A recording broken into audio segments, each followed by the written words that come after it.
KPK dikembalikan seperti sebelum direvisi, seperti apa Pak tanggapannya? Ya, saya setuju, bagus.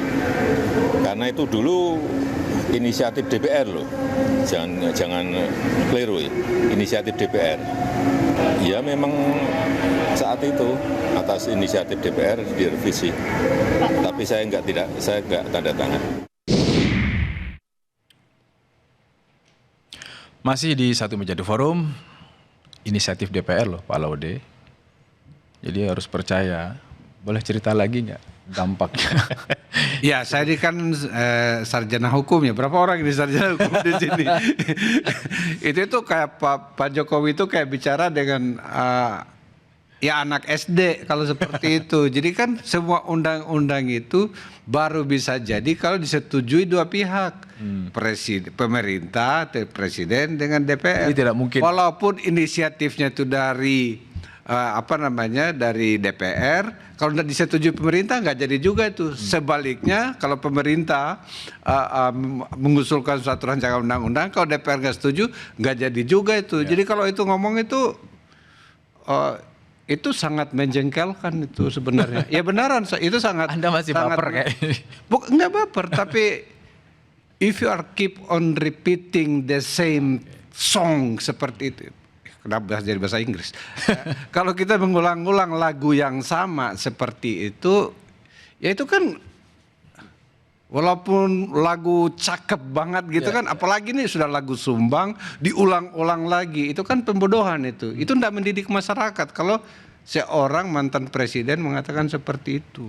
Dan itulah kenapa tadi Anda mengatakan bahwa saya tidak percaya dengan. Iya, jadi itu kalau misalnya mau, aset. kan sekarang ini gampang ya. Pada zamannya Pak Joko Widodo, mereka menguasai hampir semua DPR. Undang-undang perampasan aset misalnya waktu itu, saya masih ingat komentarnya Bambang Pacul itu, waktu itu dia mengatakan bahwa kami Korea ini tergantung bos-bos lah. Kalau bos-bos itu Pimpinan setuju, parpol maksudnya. pasti jadi pimpinan partai politik. Berarti waktu itu pimpinan partai politik nggak Tidak setuju. Seperti itu ya. Sekarang misalnya nih kalau mau revisi undang-undang KPK dikembalikan kepada undang-undang yang seperti semula. Ya mohon maaf, hampir nggak berguna itu sebenarnya komentar beliau itu. Karena yang akan menentukan itu adalah presiden sekarang dan pimpinan-pimpinan partai politik di DPR. Kalau itu betul-betul dibicarakan, itu insya Allah akan terjadi. Prosesnya Tapi kalau misalnya mengatakan beliau bahwa itu usul inisiatif DPR dan saya nggak tanda tangan loh. Itu tidak menghilangkan tanggung jawab dia sebagai itu. Karena apa? Karena by law juga kalau tidak ditanda tangan Tetap berlaku akan tetap berlaku. Jadi itu kan seperti kalau kira di Makassar jangan kok tipu-tipu terus. Oke. Di Makassar kan jadi kayak begitu itu ngomongnya. Kalau saya ke Mas Adi kan muncul lah hari ini lah dukungan, terus kemudian juga ke wakil presiden juga sama menyampaikan.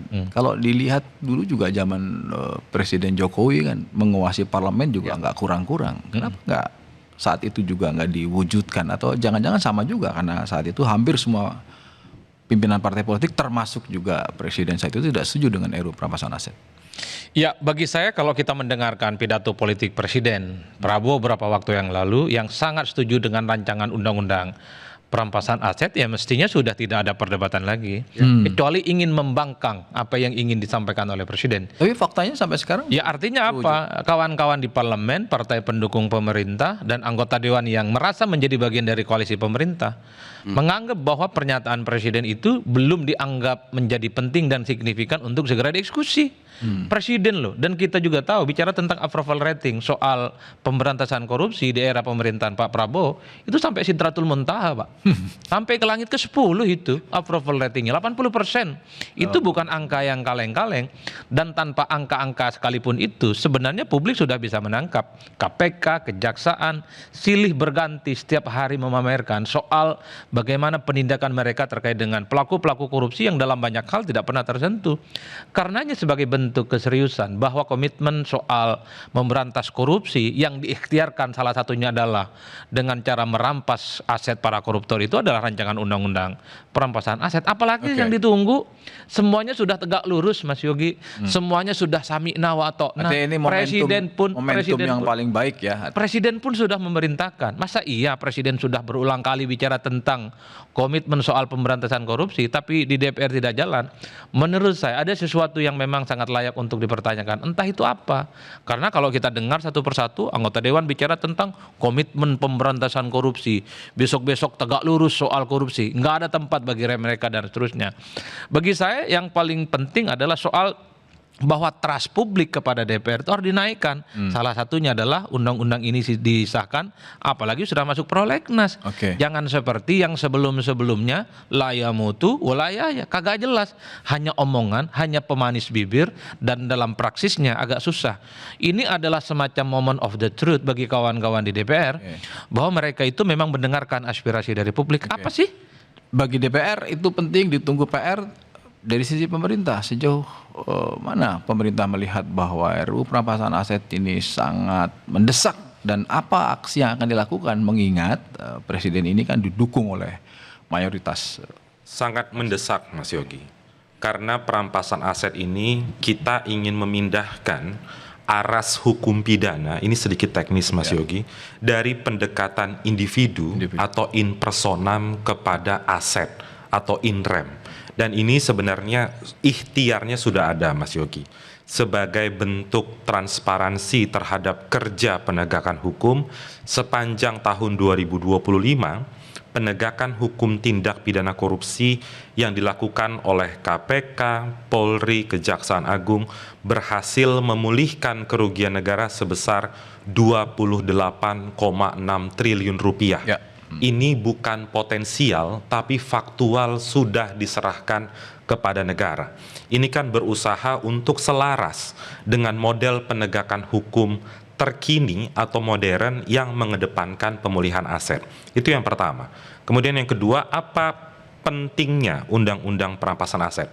Satu, saya rasa teman-teman ICW berulang kali menyampaikan ada gap antara kerugian keuangan negara dengan pemulihan kerugian keuangan negara, dan itu disampaikan oleh Mas Wapres di dalam video beliau. Itu pertama. Kemudian yang kedua, ada aspek penegakan hukum yang juga sudah dianut oleh negara lain.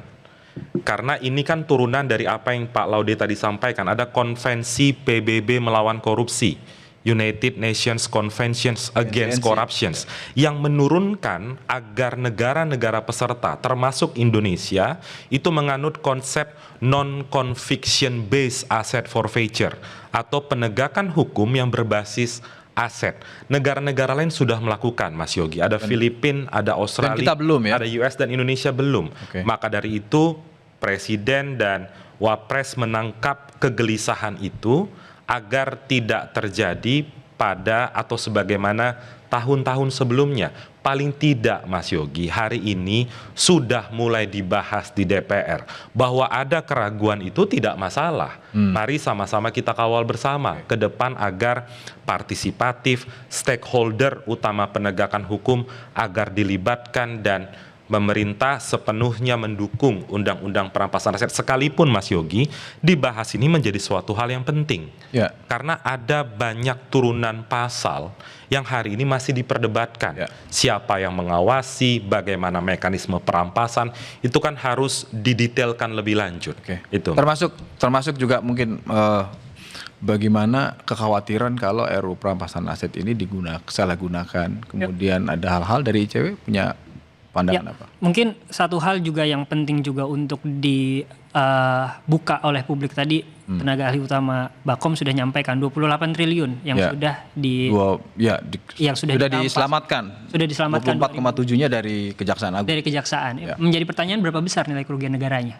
Karena jangan totalnya gitu. Kalau kita bicara tentang kuantitatif, mungkin seolah-olah besar begitu. Tapi jangan-jangan kerugian negaranya itu bisa sampai ratusan triliun. Yang mana dalam konteks tersebut, bagi kami pemberantasan korupsi atau paling tidak isu tentang RUU perampasan aset lagi-lagi hanya dijadikan kosmetik belaka untuk mendulang mendulang pemerintah bahwa pemerintah memiliki komitmen. Padahal secara realita, faktanya itu pemerintah tidak memiliki komitmen tersebut. Sebagai contoh, normalisasi konflik kepentingan saat ini sangat besar dilakukan begitu. Jadi perampasan aset rasanya sangat jauh ketika kita tidak bicara yang fundamental terkait konflik. Apa aja itu? Konflik kepentingan misalkan. Lalu kemudian dalam konteks Undang-Undang Tipikor seperti yang tadi Pak Laude sampaikan. Hal tersebut yang sangat genting. Termasuk illicit enrichment ya? Termasuk illicit enrichment. Satu hal yang menjadi praduga kami mengapa RUU perampasan aset ini tidak lanjut lagi, karena jangan-jangan ada kepentingan politik ketika illicit enrichment ini masuk, kemudian partai pejabat publik atau anggota politik ada ini yang terkena memiliki dampak. Keresahan begitu. Kita bisa lihat misalkan dalam konteks LHKPN. Ketika kita sudah memiliki instrumennya tapi LHKPN tidak dijadikan sebagai landasan substantif untuk mengidentifikasi siapa-siapa saja yang memiliki harta kekayaan yang tidak wajar berdasarkan catatannya, maka itu kan juga bisa dikenakan. Paling tidak misalkan satu, Presiden Prabowo diduga memiliki helikopter, masuk tidak di LHKPN. Itu kan yang menjadi salah satu faktor penting. Bukan RUU perampasan aset bukan hanya dalam kerangka uang kerugian negara yang hilang begitu. Tapi menjadi bagian keseluruhan. Yes. Semua faktor terkait Benar. dengan Ya, oleh karena itu saya ingin tambahin, itu penting sekali kita melihat draft RUU yang Draft RUU. dibicarakan itu. Waktu kemarin itu DPR bahkan sibuk sebenarnya. Sibuknya itu soal penamaan. Satu, perampasan aset. Wah, itu nggak bagus itu. Harusnya kan aset recovery, bahasa Indonesianya tentang pemulihan aset. Menurut saya itu tidak masalah mau pakai bukan perampasan, tapi bukan itu masalahnya. Yang harus kita lihat itu apa pasal-pasal yang ada.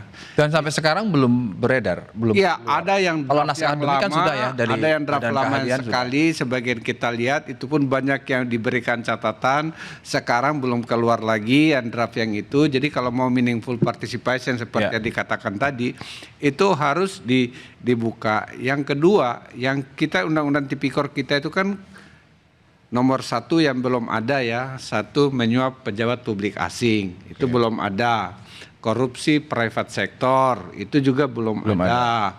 Yang kedua ini yang paling penting, yang dekat sekali hubungannya dengan perampasan aset, yaitu 1 unexplained wealth, yaitu kekayaan yang tidak bisa dijelaskan asal usulnya, seperti itu. Dan yang ketiga itu, yang keempat itu adalah